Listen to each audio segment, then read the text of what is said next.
Tom, I don't know. Are you a Catholic? I don't know that. Are you? I am Catholic. Okay. My old joke with Pope Francis was I was more Catholic than the Pope. I was not raised in the Catholic tradition. I have a lot of love for the early Christian church, the iconography of it, a lot of deep respect. But as somebody who's not a practicing Catholic, I just wanted to get your take, perhaps, off the top here on the Pope's funeral, President Trump using it as almost like a world leaders summit, which I think is incredible, bringing peace maybe in Ukraine, using the Pope's funeral to do that, which is awesome, and then Joe Biden's weird obscurity there. Fundamentally, non-Catholics may not remember this or realize this. The Pope is a priest.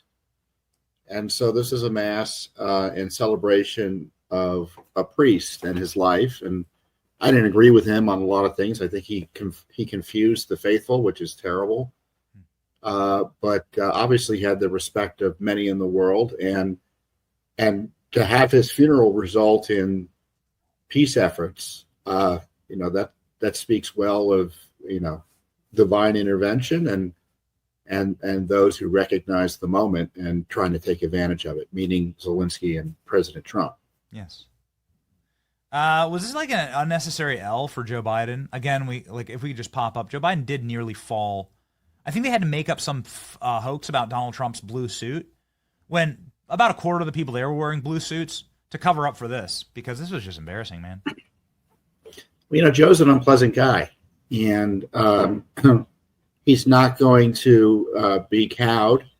And anyone who thinks that because of his evident cognitive disability, he should be given a free pass, this is another indication he doesn't care what you all think. He's going to do what he wants to do because he thinks he's untouchable. And I think he should still be prosecuted by the Trump administration for his at least mishandling of the documents that he stole from the Senate. He got a free pass there from the the Biden regime, and all those pardons and all of them are, in my view, null and void. I call them the empty set pardons, and the prosecution should proceed as if they're invalid. Wow, and make them challenge that at where, like the Supreme Court? I mean, I guess you'd have to find a. Use it as a defense. In researching the issue, it looks like a pardon could only really come into effect when the verdict is read, meaning you can be found guilty, but there would be no punishment. So, yeah, why not challenge? Why not push that? Why not just drop a prosecution on Dr. Fauci, right? Yeah. Or Joe Biden. Or Adam Schiff or Milley or Fauci. Yeah, exactly. Yeah, Mark Milley, that's exactly right. Dude, you told the Chinese what we were going to do during a moment with heightened military security. You were literally ratting out the American military to the Chinese. You're a traitor, dude. You're going to go to Gitmo. Joe didn't tell us what the pardons were for, so how can we not proceed? That's such a great point. Wow. We're going to start pushing that, Tom. Thank you for that. Maybe, Tom, you can help us out with this one. They're locking up people for harboring criminal aliens. Why not charge Joe with harboring 11 million criminal aliens? I mean, didn't he do that? It depends on the analysis of his job as president. Was it part of his duties and responsibilities or the failures? Probably not. Certainly Mayorkas can be charged, in my view, or should be investigated. Everyone who helped Biden allow this invasion of the United States, I think, should be seriously investigated for their roles in undermining and really contravening the rule of law. It does make a lot. It does kind of, when you realize how deep and how dark this entire rabbit hole is. We put up the photos of all the judges in handcuffs here, please. I mean, I'm glad to be able to put up some photos of powerful Democrats in handcuffs. I'm sure this was a relief to you as well, Tom. Wanted to get your take on this. Pretty wild when you listen to the stories here. They were treating these criminal aliens and gangbangers like their own children. They were doing everything they could to have them live with them, have them use their own judges' quarters, human smuggle them out of the courthouse. It's insane when you hear what these judges did. Yeah, that Wisconsin judge is really something else. And what she did was so contrary to judicial ethics. Read about the rule of law. It's just as a judge. I'm a commissioner on a judicial ethics commission here in Washington, D.C. The president appointed me. And I'm aghast at what happened there. And the Wisconsin state authorities need to take a look at what she did there. And not only did she place the federal law enforcement at risk, but remember, he is a violent person. He was alleged to have engaged in essentially murderous conduct. He nearly killed 2 people, according to what he was charged with, and nearly beat them to death. And this woman helps him evade capture from federal authorities. It defies explanation, other than you should be serving long prison sentences, because this is what happens when you do that, right? And the governor of Wisconsin, all of these politicians of the left, all endorse this lawlessness. Whose side are they on? They're not on the side of Americans. They're not on the side of the rule of law. And you have another judge in Wisconsin talking about keeping people in jail so they won't be deported. People have lost their minds with this anti-Trump animus. And if it means the country collapses, they don't care. And if it means people get harmed and hurt and killed, they seemingly don't care either.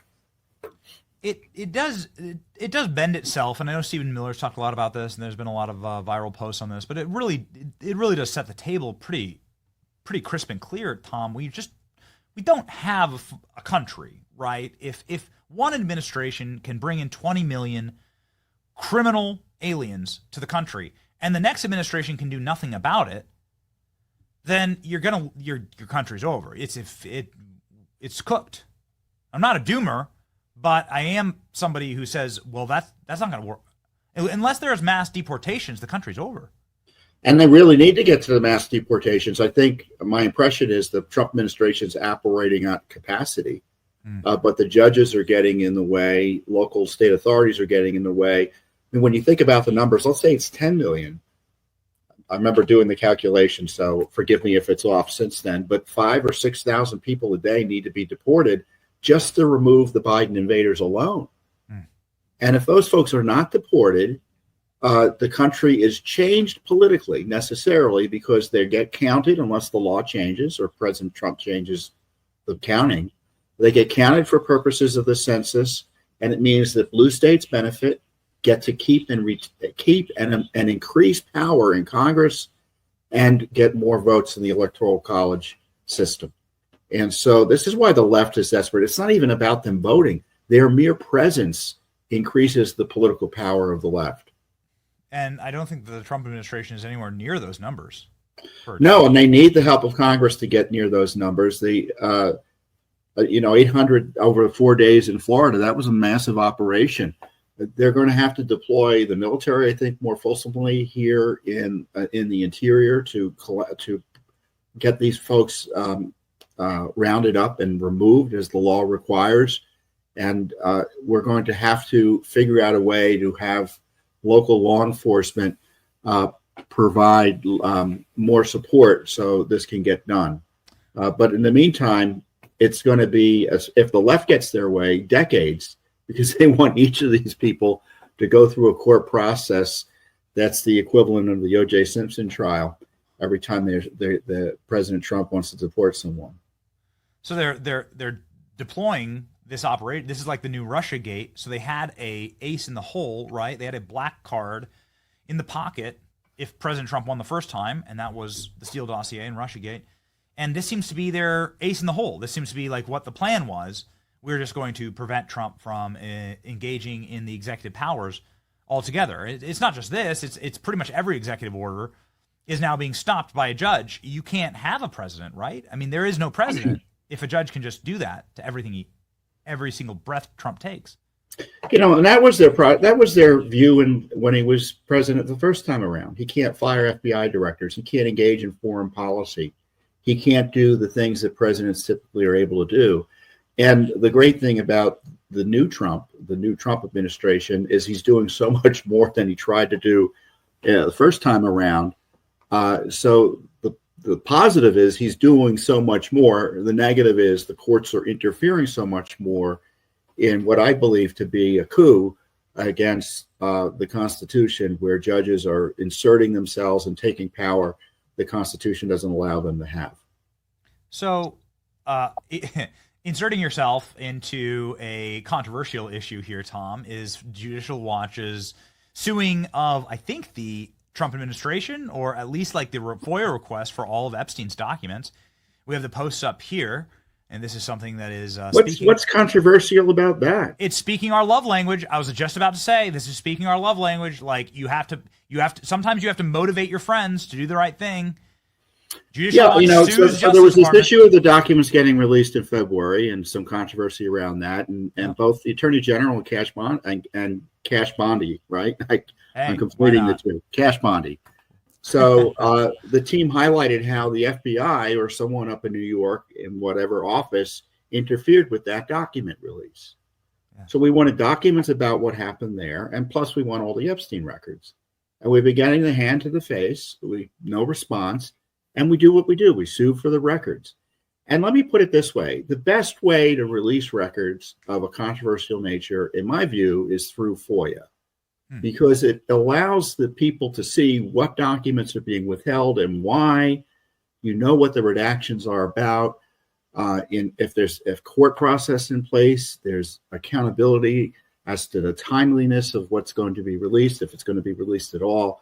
Who did the searching? Where did they look? What other documents are out there? All of those questions should be asked and answered with these document releases, and that's what we aim to do with Epstein. And I don't want to just get the files of those who were involved with him. I also want to know how he died, the circumstances of that, the cover up of it, all sorts of things going back. And I'm hoping we start getting some answers, and we get a process going that reassures the American people that the truth and accountability is being taken seriously. So you're not getting anything yet? No, I don't think we've gotten a document yet. I mean, we sued 2 weeks ago, and we asked back in February. We still haven't gotten anything.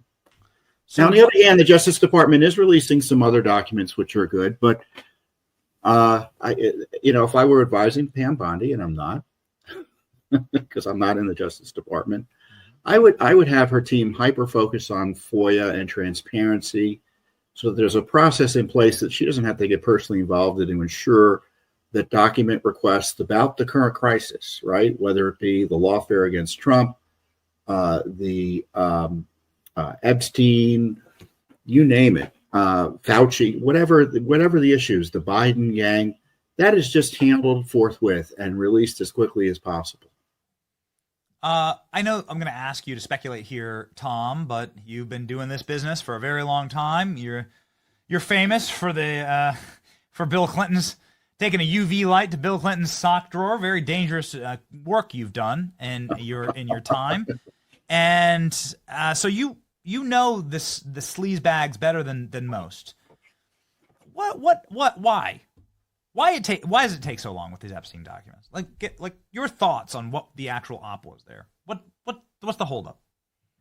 Well, first, there might be a lot. There's always a process that they tell the politicals they have to go through in order to release the documents. And there's always excuses and reasons to withhold information. I tell you what's not holding it up: prosecutions. That's not interfering with this process. It's easy for them to tell us we can't confirm or deny their documents, or to release certain documents are going to interfere with potential or ongoing criminal investigations.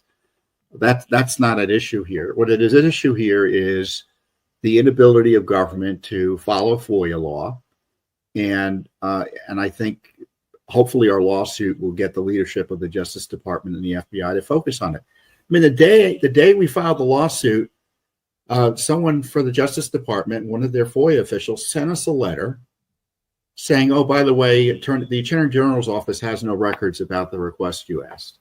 But we asked for records about her communications about this whole issue. And, there's got to be records. So I don't know what's happening over there, but it's a challenge. I understand it's a challenge. But they got to turn the documents over. The public are interested in it. I can't help it. The public wants to know this info. Tom, you've been on the show so many times. The viewers love you. They know you spit real fire. This ain't going away. You're a realist, okay? This isn't going away. Virginia Roberts died by suicide this weekend. That's right. Got it. She's of course somebody who witnessed Clinton, the royal family. She got huge payouts. She was so real that they were paying her tens of millions of dollars from the royal treasury in England because of what happened with her and Prince Andrew. And she just like, after being hit by a bus in the middle of nowhere, Australia, she then dies by suicide. Man, like, this is the kind of stuff that makes people go, what is happening here? No, we filed a lawsuit. She dies by suicide. And because people are concerned that documents are being withheld, people think there's a connection between the two. And I don't necessarily believe there is, but it highlights the urgency of getting these documents released. When you don't release information and hide information, especially contrary to law, I mean, we're suing because the Justice Department wasn't following FOIA law. People can draw their own conclusions about why those records are being withheld. We all went through the reasons, right? And I told you why, maybe, but I don't know that for sure. It could be corruption. It could be someone in the Justice Department, a deep stater, is stopping it all from coming out by making up fake reasons for withholding it. It could be that they don't want to release it for other reasons that are political. I don't know.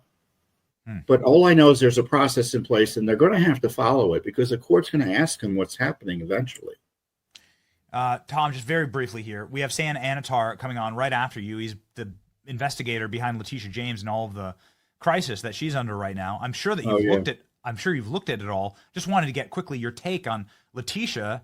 Is she boiling in hot water here, man?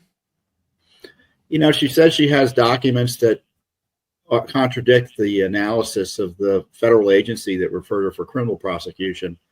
Well, she should tell that to the judge and to a jury. But in my view, this is the beginning, ought to be the beginning of serious criminal investigations into the abusers of Trump. And that's something, again, I will encourage the Trump administration, the Justice Department to spend more time and energy on, which is to focus on those people who tried to destroy our country, not 10 years ago, not 20 years ago, but last year by trying to jail Trump and other innocent Americans. And the American people want them held accountable to the full extent of the law. And I'm not seeing any indication there's a serious criminal investigation going on into that mega scandal. Yeah, I mean, great. You know, the JFK stuff, all that evidence is gone. All those people are dead. Like, let's go after some crimes that we all witnessed, like just a couple of months ago. Everything from the Trump assassination to the people trying to put Trump in prison. The assassination of Trump in many different ways. Let's go after those people, please. Yeah. Tom Fitton of Judicial Watch is the man who actually does it, right? A lot of people come on here and yap. Tom actually puts action behind it. That's why you got to follow Tom, man. He's got 3.1 million subscribers here on X. Get on in there. Tom is one of the absolute brawlers in Washington, D.C. My producer, my in-studio producer here, his name's Klein. He does jiu-jitsu. He says he thinks you could scrap. He thinks he was looking through the profiles like, all right, all right. As long as he stays away from my face. Yeah, don't know if you spar or not, Tom. Nobody knows. Do you? I'm not sure. Oh man. You spar? You grapple, Tom? Not with all those young guys. No way. Okay. UFC fan, Tom? I don't know. Everybody follow Tom. Oh, all man. Right? Okay. Thank you, Tom. Godspeed. Thank you.